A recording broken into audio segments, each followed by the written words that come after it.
नमस्कार. युनि ऑफिसरच्या यूट्यूब चॅनलमध्ये आपले सर्वांचे स्वागत आहे. यूपीएससी एमपीएससी व स्पर्धा परीक्षाबद्दल युनि ऑफिसरचे यूट्यूब चॅनल सबस्क्राईब करा व सातत्याने अपडेट मिळवा.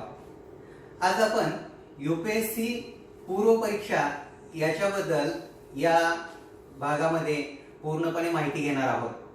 युनि ऑफिसर मार्फत हा यूपीएससीच्या इंट्रोडक्शनचा दुसरा भाग आहे. आज यूपीएससी का करावी, मागच्या वेळेस आपण पाहिलेलं आहे की या अनिश्चिततेच्या काळामध्ये सामाजिक प्रतिष्ठा त्याचबरोबर शाश्वत नोकरी हे दोन्हीही आपल्याला यूपीएससी मिळवून देऊ शकते आणि त्या दृष्टिकोनातून यूपीएससी स्पर्धा परीक्षा ही फार महत्त्वाची आहे. यूपीएससी मार्फत नागरी सेवा स्पर्धा परीक्षा घेतली जात असते. या नागरी सेवेमधून IAS, IPS, IFS त्याचबरोबर केंद्र शासनाचे वर्ग 1 चे अधिकाऱ्यांची निवड केली जात असते. तर या दृष्टिकोनातून आपण पाहिलेलं आहे की याचे 3 टप्पे होतात: पूर्व परीक्षा, मुख्य परीक्षा आणि मुलाखत. यातील पहिला जो टप्पा आहे पूर्व परीक्षेचा, त्याची आज आपण विस्तृत माहिती करून घेणार आहोत. पूर्व परीक्षा जी आहे याला प्रिलिमिनरी एक्झामिनेशन म्हणतात. जवळपास देशभरामधून आपल्याला 3 ते 4 लाख मुलं या पूर्व परीक्षेला बसतात आणि या पूर्व परीक्षेला बसणाऱ्या मुलांची संख्या जरी जास्त दिसत असली तरी पण आपण पाहतो की यामध्ये खऱ्या अर्थाने जे पार्टिसिपेट होणारे आहेत, अभ्यास करून पार्टिसिपेट होणारे आहेत, ते 50% आसपासच असतात. कारण काय की फॉर्म भरणाऱ्यांची संख्या भरपूर असते, पण हजर त्या ठिकाणी परीक्षा देणाऱ्यांची संख्या जी आहे ती साधारणपणे एक 75% गृहीत धरता येऊ शकते. आणि त्या अनुषंगाने जर बघितलं तर साधारणतः 4 लाख मुलांनी जर समजा आपल्याला प्रिलिमचा फॉर्म भरला असेल तर आपण पाहतो की या ठिकाणी आपल्याला मुलांची संख्या 3 लाखाच्या आसपासच परीक्षा देणाऱ्या दिसून येते. मग अशा वेळेस आपण जर पाहिलं तर मग कोणी मित्रांनी फॉर्म भरला म्हणून फॉर्म भरणारा असतो, कोणी आपला मुंबईला जायचंय, गोव्याला जायचंय म्हणून फॉर्म भरणारा असतो. तर अशी संख्या खूप मोठ्या प्रमाणामध्ये असते आणि खरी संख्या जी आहे अभ्यास करणाऱ्या मुलांची 1 ते 1.5 लाखाच्या आसपास येऊन ठेपते. आता जर समजा एखाद्या वर्षी 1000 जर पद भरणार असतील तर त्या 1000 पदाला रेशो जो ठेवलेला असतो पूर्व परीक्षेमधून मुख्य परीक्षेला जाण्याचा, तो असतो साधारणपणे 1:17. म्हणजे 1000 पदामागे 17,000 मुलांना पूर्व परीक्षेमध्ये पास केलं जाणार व ते मुख्य परीक्षा देणार. अशा पद्धतीनं हा एक पॅटर्न असतो. आता पूर्व परीक्षा याला 2 पेपर असतात. एक असतो जनरल स्टडीज सामान्य अध्ययन 1 व दुसरा असतो सिव्हिल सर्व्हिसेस ऍप्टिट्यूड टेस्ट, ज्याला मराठीमध्ये आपण आकलनात्मक पेपर म्हणू शकतो. पूर्व परीक्षेचा जो पहिला पेपर आहे हा 200 मार्कांचा आहे व दुसरा जो पेपर आहे हा पण 200 मार्कांचा आहे. दोन्ही मिळून 400 मार्कांचे पेपर होतात. परंतु यामध्ये महत्त्वाचं काय आहे तर जनरल स्टडीजच्या पेपर मधूनच फक्त मुख्य परीक्षेसाठी क्वालिफाईंग मार्क्स घेतले, आपल्याला मेरिट लिस्ट कन्सिडर केली जाते आणि सीसेट जो आहे हा फक्त क्वालिफाईंग असतो. 33% याच्यामध्ये मार्क्स पडले की तुम्ही क्वालिफाय होताय आणि मग दुसरा पेपर तुमचा हा जनरल स्टडीजचा तपासला जातो.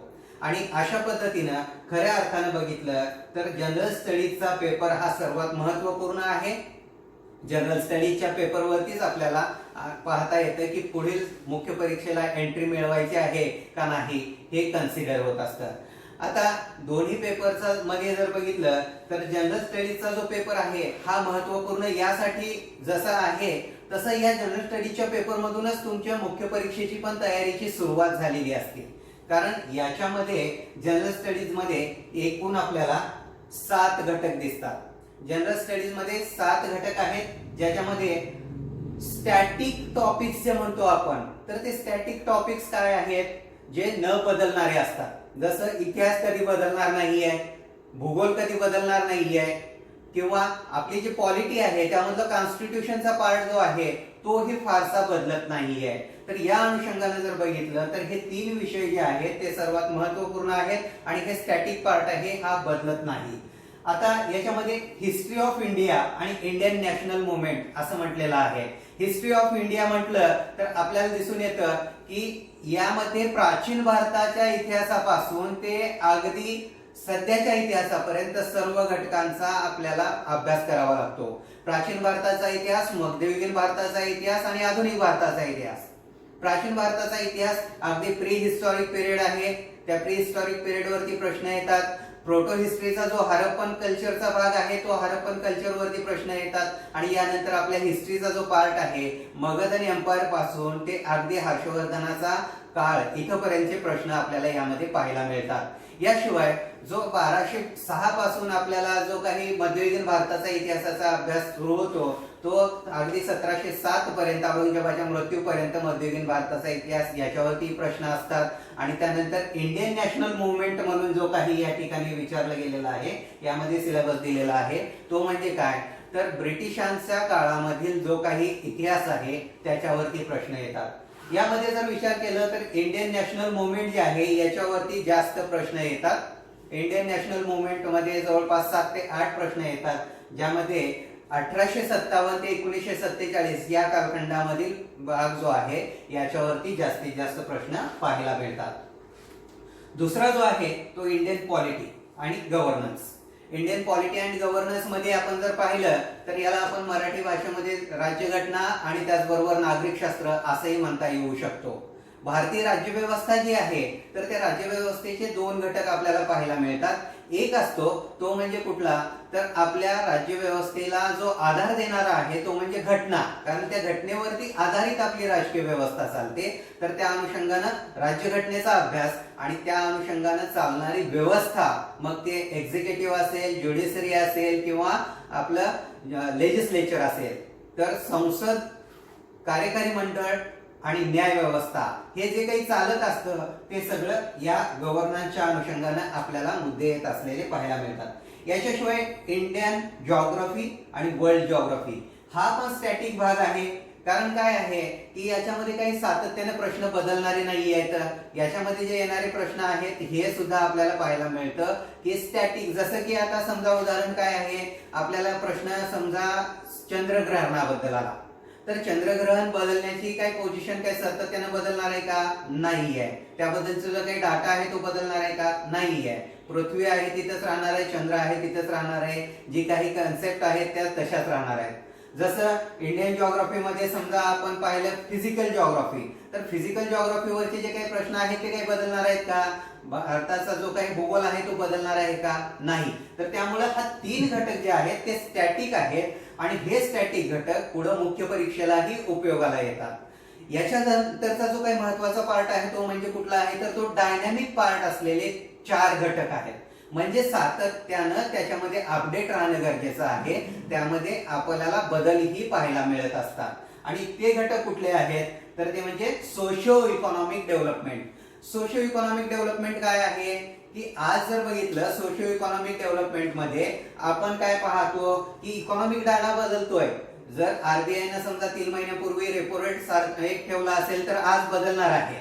याशिवाय जीडीपीचा डाटाही बदलणार आहे. याशिवाय एम्प्लॉयमेंट आणि अनएम्प्लॉयमेंट याच्यामध्ये फरक पडत जाणार आहे.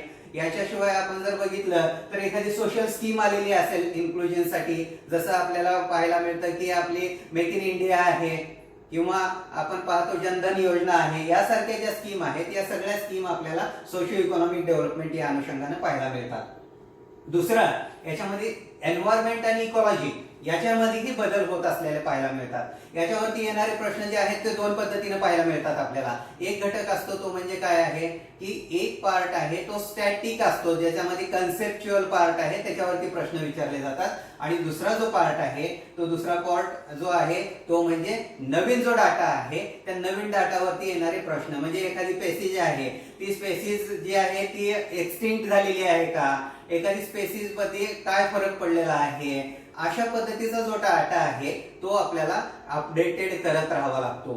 समजा 5 वर्षापूर्वी जर समजा एखाद्या वेळेस आपल्याला एन्व्हायरमेंट मध्ये पर्यावरणाचा जर विचार करत असताना झाडांची संख्या किंवा वनांचं आच्छादन जे आहे ते जर जास्त असेल तर आता त्याच्यामध्ये फरक पडलाय का, जास्त आहे का कमी आहे, ह्या सगळ्या बाबी जर बघितल्या तर एन्व्हायरमेंट मध्ये दोन्ही पद्धतीने प्रश्न आपल्याला पाहायला मिळतात.